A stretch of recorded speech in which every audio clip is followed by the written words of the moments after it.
이 시간 그리스도 예수의 종이란 제목으로 말씀 전하겠습니다. 빌립보서는 사도 바울이 로마에서 감옥 중에 쓴 서신입니다. 보통 사도 바울이 감옥에서 쓴 서신을 가리켜 옥중서신이라 우리는 그렇게 말합니다. 사도 바울이 쓴 옥중서신은 4개로 구성되어 있습니다. 에베소서, 빌립보서, 골로새서, 그리고 마지막이 빌레몬서입니다. 이 빌립보서는 빌립보에 있는 그리스도인들을 향해 사도 바울이 쓴 서신입니다. 특별히 그 중에서 1차적인 대상은 빌립보 교회를 섬기고 있는 성도들이고, 또한 그들과 함께 빌립보 지역에서 신앙생활을 하고 있는 모든 그리스도인들을 향해 사도 바울은 지금 이 서신을 기록하여 전하고 있습니다. 사도 바울은 신약에 13권이나 되는 많은 책들을 썼습니다. 사도 바울이 쓴 서신들의 특징은 2가지가 있습니다. 하나는 통일성이고 하나는 다양성입니다. 사도 바울이 쓴 모든 서신의 내용의 통일성은 사도 바울은 다른 무엇이 아닌 예수 그리스도의 복음의 진리를 전한다는 겁니다. 다양성이라는 것은 각 교회가 처해 있는 상황에 따라 그 복음의 진리를 전하는 방법이 다르다는 것입니다. 고린도 교회는 고린도 교회가 처한 상황을 따라서 사도 바울이 복음을 진술해 가고 있습니다. 우리가 지금 읽은 이 빌립보서는 빌립보 교회가 지금 처해 있는 상황에 따라 지금 사도 바울이 복음의 진리를 기록하여 전하고 있다는 것이죠. 그래서 13권의 책이지만 사도 바울이 썼는 모든 서신 하나하나를 읽어보면 그 내용의 진술이 아주 다양하고, 그 다양성 안에서 오직 예수 그리스도의 복음의 진리만을 확고하게 전하고 있는 진리의 통일성을 우리는 찾아볼 수 있습니다. 빌립보 교회의 사도 바울이 이 서신을 기록한 이유는 4가지입니다. 먼저는 빌립보 교인들이 사도 바울에게 보내준 헌금에 감사하기 위해 이 서신을 기록했습니다. 사도 바울은 안디옥 교회 또 예루살렘 교회를 비롯한 여러 교회로부터 선교 여행에 필요한 그런 헌금을 그는 받았습니다. 선교 헌금을 통해서 사도 바울은 자신의 선교 여행을 감당했고, 때로는 그가 천 깃는 일이나 여러 가지 또 스스로 자급자족하는 일들을 통해서 선교 활동을 하기도 했습니다. 빌립보 교회도 사도 바울에게 선교 헌금을 통해 그의 선교 활동을 후원하던 교회 중에 하나였습니다. 사도 바울은 바로 그러한 빌립보 교회의 헌신, 사도 바울의 선교 활동에 적극적으로 헌금을 통해 도왔던 그들의 헌신에 감사하고자 이 서신을 기록하고 있습니다. 둘째로는 빌립보 교회가 지금 받고 있는 박해 가운데 그들이 힘을 얻고 이겨낼 수 있도록 이 서신을 기록하고 있습니다. 빌립보 교회는 유럽에 세워진 한 교회입니다. 이 교회가 지금 처해 있는 여러 가지 어려움이라는 것은 다른 초대 교회와 동일하게 바로 로마의 압제 가운데 있다는 사실입니다. 그러한 빌립보 교회에게, 교회의 성도들을 향해서 사도 바울은 이러한 모든 박해 가운데 끝까지 믿음을 붙잡고 우리에게 주어진 신앙의 길을 경주해 나가야 됨을 그는 기록해서 전하고 있습니다. 우리가 이 모든 박해를 이겨낼 수 있는 방법은 다른 무엇이 아닌 우리의 구주 되시는 예수 그리스도를 향한 믿음 가운데 끝까지 인내하며 나아가는 그 길밖에 없음을 사도 바울은 또한 전하고 있는 것입니다. 셋째로는 빌립보 교회가 온전히 하나됨을 이룰 수 있도록 이 서신을 기록하고 있습니다. 빌립보서 내용을 하나하나 살펴보면서 뒤로 후반부로 가면 갈수록 사도 바울은 우리는 이 땅에 속한 사람이 아니라 천국에 속한 하나님 나라의 시민들이고, 그러한 우리는 성령 안에서 하나됨을 이루어 견고한 그리스도의 몸된 교회를 세워나가됨을 그는 기록하여 전하고 있습니다. 이처럼 사도 바울은 박해 가운데 우리가 믿음으로 인내할 뿐만 아니라 그 가운데 우리는 성령 안에서 온전히 하나됨을 이루어 그리스도의 참된 교회로 세워져 나가야 됨을 빌립보 교회 성도들에게 전하고 있는 겁니다. 마지막으로는 율법주의의 악영향을 깨우치기 위해 이 서신을 기록하고 있습니다. 사도 바울의 서신을 살펴보면 초대교회가 처해 있던 여러 가지 어려운 상황들 중에 한 가지가 바로 율법주의의 문제였다는 사실을 우리는 알 수 있습니다. 특별히 유대교에서 개종한 유대인들, 유대교에서 기독교로 개종한 그 유대인들이 자신들이 율법을 지키는 것으로 그치지 아니하고 그들의 유대의 전통과 관습을 바로 이방인 그리스도인들에게도 강요했다는 것, 그리고 그것이 옳다라고 그들이 주장했다는 것, 그것으로 인해서 교회 안에 여러 가지 혼란들이 일어났다는 것을 우리는 사도 바울의 서신들을 통해서 알 수 있습니다. 빌립보 교회는 그러한 갈등이 심하지는 않았던 것 같습니다. 하지만 빌립보 교회 안에도 디아스포라 유대인들과 또 이방인 그리스도인들이 함께 섞여서 신앙의 공동체를 이루고 있었기 때문에 이들 또한 율법주의의 잘못된 적용 또는 율법주의의 폐단에 빠질 수 있는 그와 같은 위험성을 갖고 있었던 것입니다. 그래서 사도 바울은 이 빌립보서를 기록하면서 그들을 책망하기보다는 오히려 지금 여러 가지로 너희는 건강하게 그리스도의 몸된 교회를 잘 세워가고 있다. 하지만 그 중에서도 율법주의를 조심하라. 잘못된 율법주의로 인하여서 교회에 어려움이 있지 않도록 삼가 조심하라라고 그들에게 권면하고 있는 겁니다. 이처럼 사도 바울은 다른 서신과 달리 빌립보서 전체의 내용을 살펴보면 빌립보 교회를 향하여서 책망한다든지 그들의 잘못을 지적한다든지 너희가 이렇게 지금 잘못된 길로 가고 있다라든지 그러한 내용들이 없습니다. 오히려 그들을 위로하고 있습니다. 그들에게 새 힘을 줄 수 있도록 그가 최선을 다하여 성령의 그 감동하심의 은혜 가운데 하나님의 말씀을 기록하여 전하고 있습니다. 그들이 받고 있는 박해 가운데 그들의 믿음의 인내를 이겨낼 수 있도록 그들을 권면하고 있습니다. 잘못된 율법주의와 같은 그런 오류에 빠지지 않도록 그들을 말씀으로 하나하나 세밀하게 가르쳐가고 있음을 우리는 알 수 있습니다. 이처럼 빌립보 교회는 건강한 교회요, 은혜가 충만한 교회요, 박해 가운데도 서로 함께 협력하여 믿음으로 인내하여 그 모든 것을 이겨내 가고 있던 교회였습니다. 그러한 교회를 향해서 사도 바울은 이 서신을 기록하고 있습니다. 그리고 그 첫 번째로 그들에게 문안 인사를 통해 우리에게 중요한 복음의 진리를 전하고 있습니다. 우리 본문 1절 말씀을 함께 읽겠습니다. 시작. 그리스도 예수의 종 바울과 디모데는 그리스도 예수 안에서 빌립보에 사는 모든 성도와 또한 감독들과 집사들에게 편지하노니. 사도 바울은 자신뿐만 아니라 디모데와 함께 빌립보에 사는 모든 성도들에게 편지함을 전합니다. 디모데는 바울이 빌립보에서 처음 복음을 전할 때 함께 동력했던 사람이었습니다. 그 이후에도 디모데는 빌립보 교인들과 긴밀한 관계를 유지하면서 그들을 말씀으로 가르치고 또 그들을 건강하게 교회 공동체에 이룰 수 있도록 옆에서 협력하고 도왔던 사람이었습니다. 이 모든 것을 고려해서 사도 바울은 디모데와 함께 지금 빌립보 교회 성도들에게 문안하고 있음을 지금 전하고 있습니다. 우리가 읽었던 1절 말씀에 보면 아주 중요한 진리의 내용이 담겨 있습니다. 그것은 바로 첫 번째 문구에 그리스도 예수의 종이라는 단어입니다. 사도 바울은 이 1절 말씀을 통해서 우리에게 중요한 두 가지의 사실을 전하고 있습니다. 구원받은 모든 사람은 그리스도 예수의 종이라는 사실입니다. 바로 죄인된 우리가 그리스도 예수의 종으로의 신분의 변화가 일어났음을 우리에게 뜻하고 있습니다. 또 한 가지는 그리스도 예수의 종된 우리에게 똑같은 동일한 한 가지의 이름이 주어졌다는 겁니다. 그것을 가리켜 사도 바울은 성도라고 우리에게 칭하고 있습니다. 모든 사람은 이 땅 가운데 태어나면서 한 가지 갖게 되는 신분이 있습니다. 그것을 성경 가리켜 죄의 노예라고 부릅니다.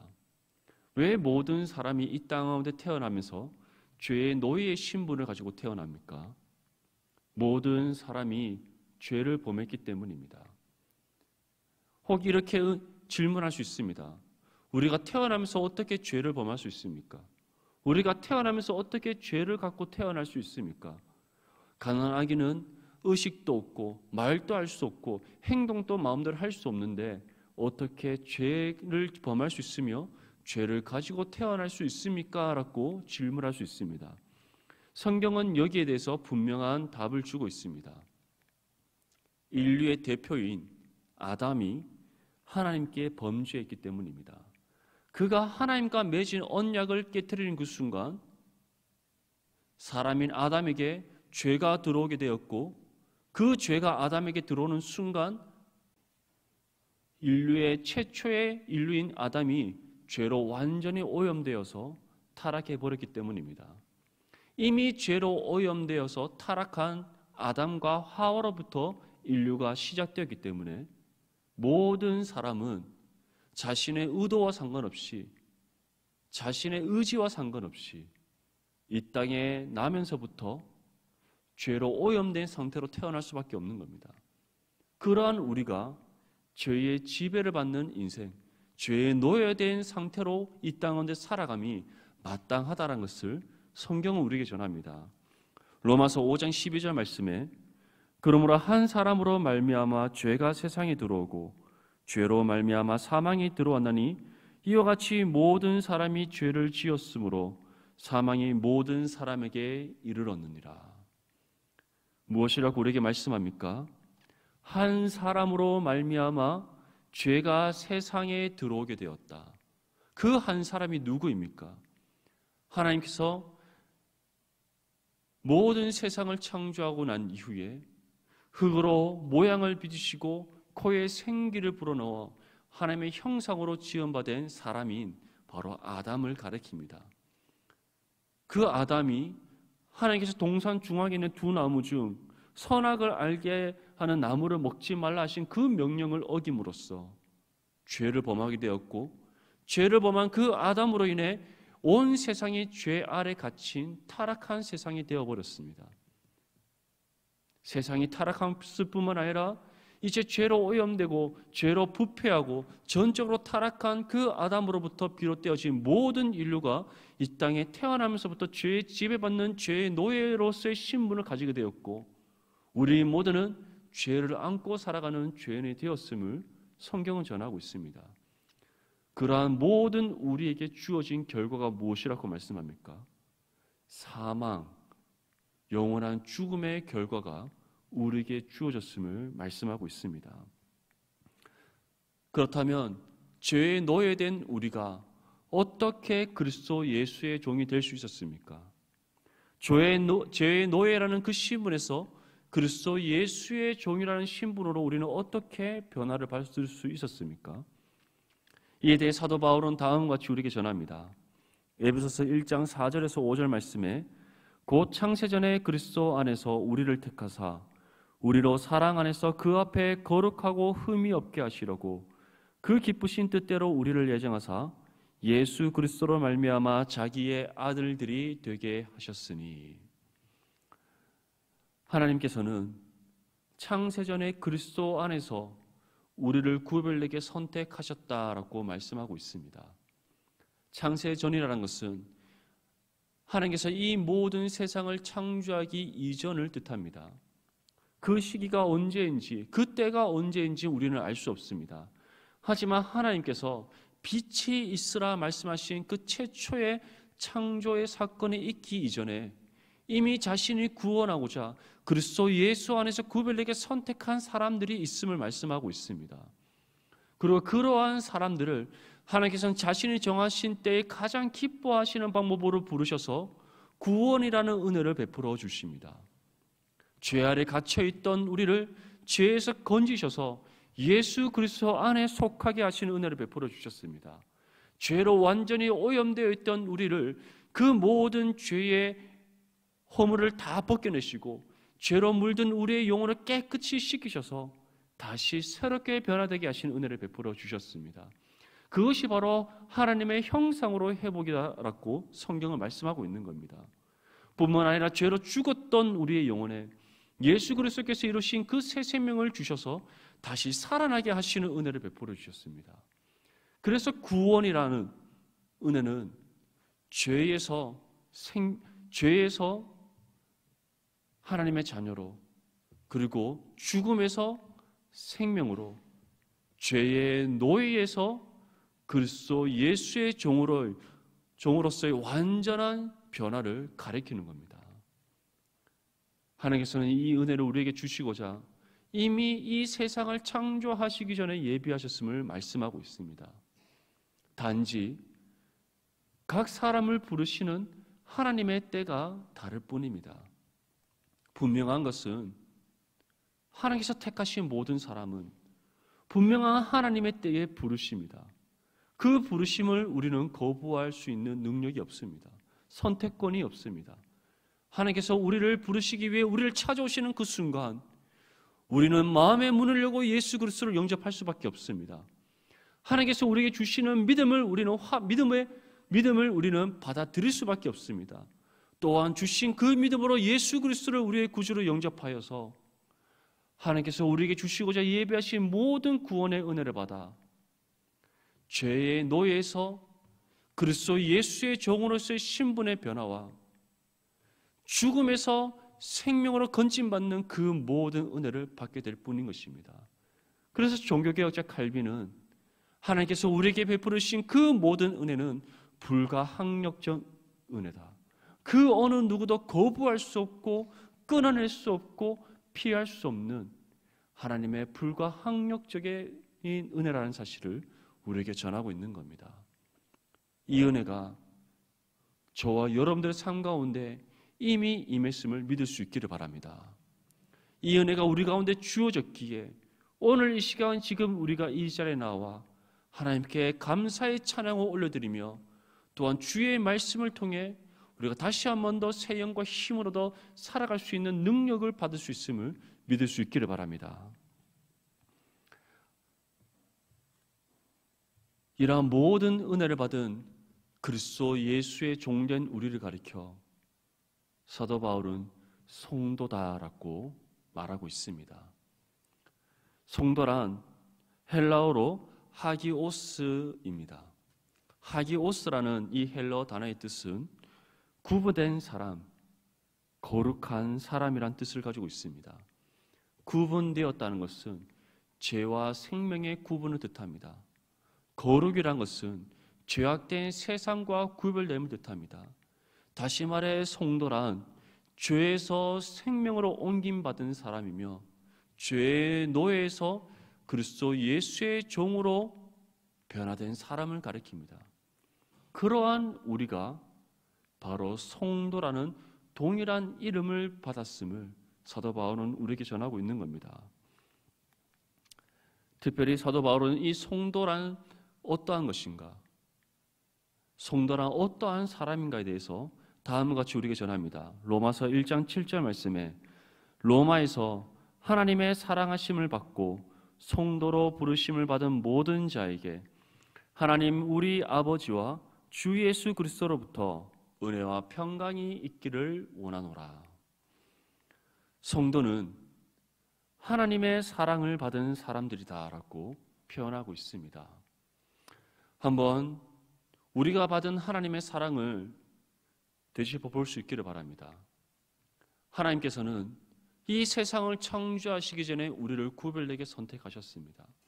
그것을 우리를 향한 사랑 가운데 행하신 하나님의 뜻이었음을 분명히 전하고 있습니다.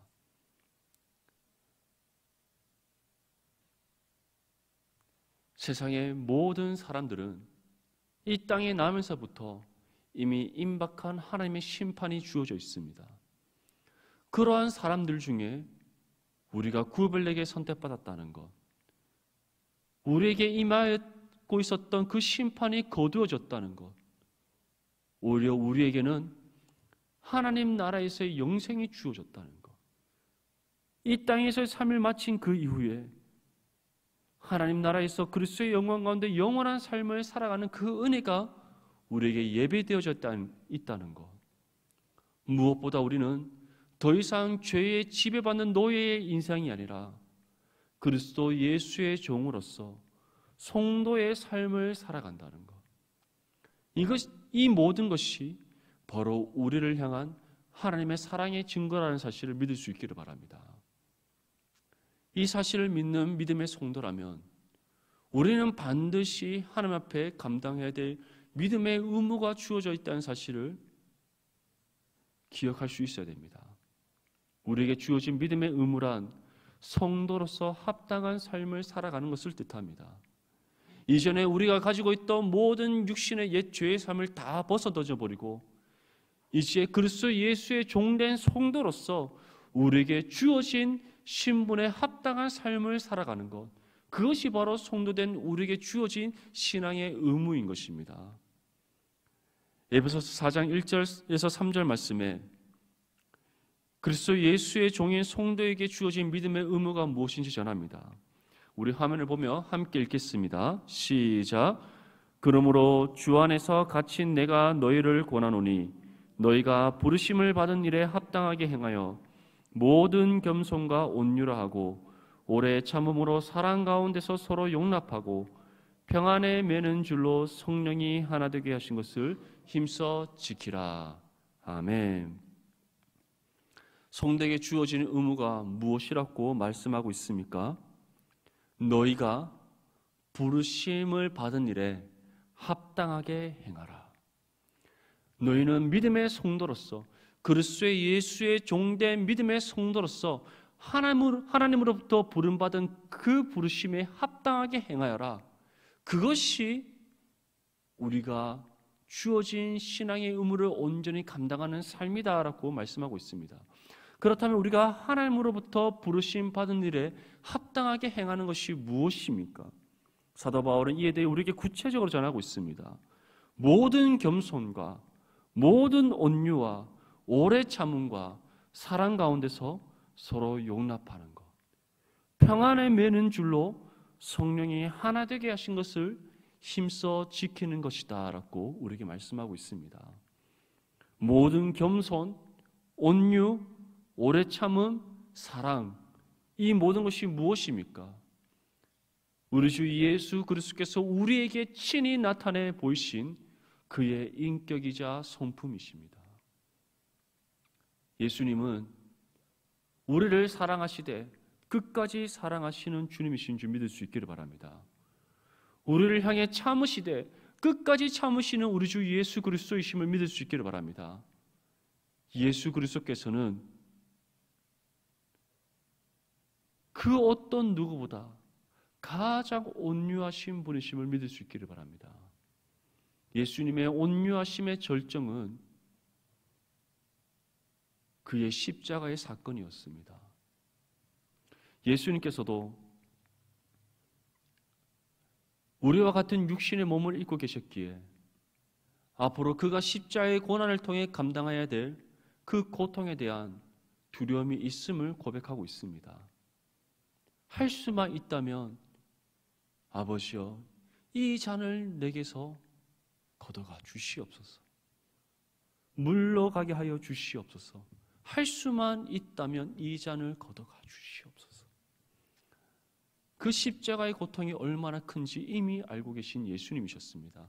하지만 이것이 아버지의 뜻이라면 더 이상 이것이 물러가기를 기도하기보다 순종하겠습니다라는 그 믿음의 기도를 들으신 예수님이셨습니다.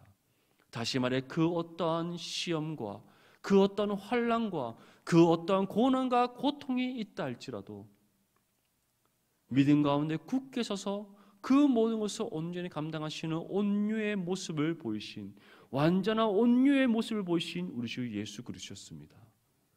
그리고 예수님께서는 겸손의 왕이십니다.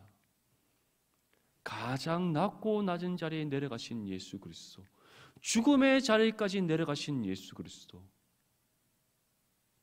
하늘 보호자 영광 모두 내려놓으시고 우리를 구원하시기 위해 이 땅 가운데 우리와 동일한 육신의 모습으로 오셨을 뿐만 아니라 죽음의 자리까지 내려가신 진정한 겸손의 왕으로서의 모습을 보이신 예수 그리스도이십니다. 그러한 예수 그리스도를 온전히 닮아가는 것, 그의 인격과 성품을 온전히 닮아가는 것, 그래서 우리의 삶을 통해 예수 그리스도의 살아계심이 이 땅 가운데 증거되는 것, 그것이 바로 하나님으로부터 부르심 받은 일에 합당하게 행하는 것임을 우리에게 말씀하고 있습니다. 그것이 그리스도 예수의 종된 성도로서 우리에게 주어진 신앙의 의무를 합당하게 감당하는 믿음의 삶임을 사도 바울은 전하고 있는 겁니다. 이러한 믿음의 삶을 우리 각각의 개인의 성도가 온전히 감당하며 살아갈 때 어떠한 결과가 일어난다라고 우리에게 말씀하고 있습니까? 평안에 매는 줄로 성령이 하나 되게 하신 것을 힘써 지켜나가는 그러한 공동체의 삶으로 나아가게 되는 그 결과가 우리에게 주어짐을 말씀하고 있습니다. 이것을 다른 말로 견고한 그리스도의 몸된 교회를 이루어 교회의 머리 되시는 그리스도와 온전한 연합을 이루는 참 교회로서 세워진다는 것을 성경은 전하고 있습니다. 사랑하는 성도 여러분, 우리 모두는 그리스도 예수의 종이라는 사실을 늘 기억할 수 있기를 바랍니다. 그러한 우리에게 성도란 이름을 주셨음을 믿을 수 있기를 바랍니다. 그 성도된 우리에게 주어진 믿음의 의무는 이러한 부르심 받은 일에 합당하게 행하는 것임을 기억할 수 있기를 바랍니다. 부르심에 합당하게 행한다는 것은 먼저는 개인의 성도가 그리스도의 인격과 성품을 온전히 닮아가는 것이고, 또한 그러한 성도된 우리가 평안에 매는 줄로 성령이 하나 되게 하신 것을 힘써 지켜 그리스도와 온전히 연합된 참 교회를 이루어가는 것임을 기억할 수 있기를 바랍니다. 우리 모든 넘치는 교회 성도님들은 하나님께서 부르신 일에 합당하게 행하여서 착하고 충성된 자는 칭찬받는 믿음의 성도, 주님의 마음에 합한 그리스도의 몸된 교회를 이뤄가는 믿음의 성도들이 될 수 있기를 주님의 이름으로 축복합니다. 사도 바울은 다음과 같은 축복 기도로 인사를 맺고 있습니다. 우리 본문 2절 말씀 함께 읽겠습니다. 시작. 하나님 우리 아버지와 주 예수 그리스도로부터 은혜와 평강이 너에게 있을지어다. 아멘. 모든 성도에게 주어지는 특권이 있습니다. 그것은 바로 하나님 은혜와 평강입니다. 어떠한 은혜와 평강입니까?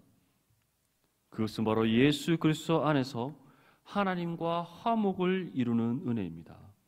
날마다 우리를 살피시고 도우시는 하나님의 은혜입니다.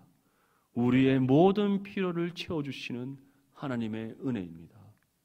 우리의 삶을 끝까지 견인하셔서 이미 예비된 하나님의 나라에 들어가게 하시는 은혜입니다. 그래서 칼빈은 우리에게 5가지 중요한 은혜를 전합니다. 무조건적으로 우리를 선택하신 하나님의 은혜, 선택받은 우리를 구원해 주시는 은혜,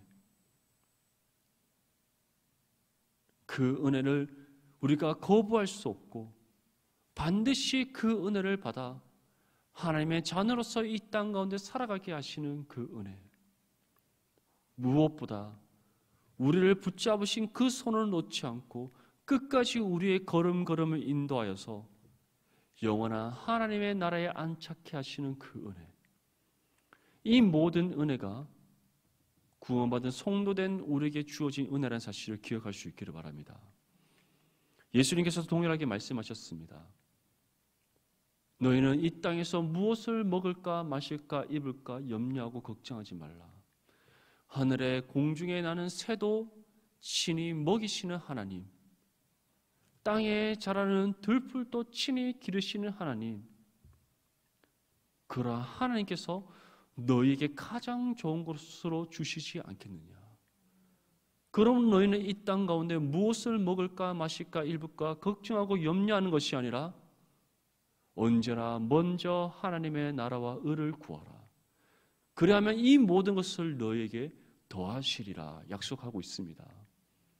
사랑하는 성도 여러분, 우리에게 주어진 특권, 그것은 그리스도 예수의 종된 성도를 자신의 눈동자와 같이 친히 지키시고 돌보시고 살피시며 하나님의 나라로 이끄시는 하나님의 은혜인 줄 믿습니다. 또한 우리가 그 은혜 가운데 하나님과 깊은 영적인 사귐의 삶을 살아갈 때 세상의 그 어떤 풍파가 우리를 덮쳐온다 할지라도, 그 어떤 거친 풍랑이 우리를 휩쓴다 할지라도, 세상의 죄악된 태풍의 눈 속에서 우리가 고난과 고통 가운데 있다 할지라도 하나님의 함께 하심의 은혜 가운데 평안을 누리게 하시는 평강이 우리에게 주어진다는 사실을 기억할 수 있기를 바랍니다. 이것이 바로 그리스도 예수의 종된 성도에게 주어진 특권입니다. 세상 사람들은 결코 가질 수 없습니다. 그 어떤 수단과 방법으로도 하나님의 은혜와 평강을 그들은 받을 수가 없습니다.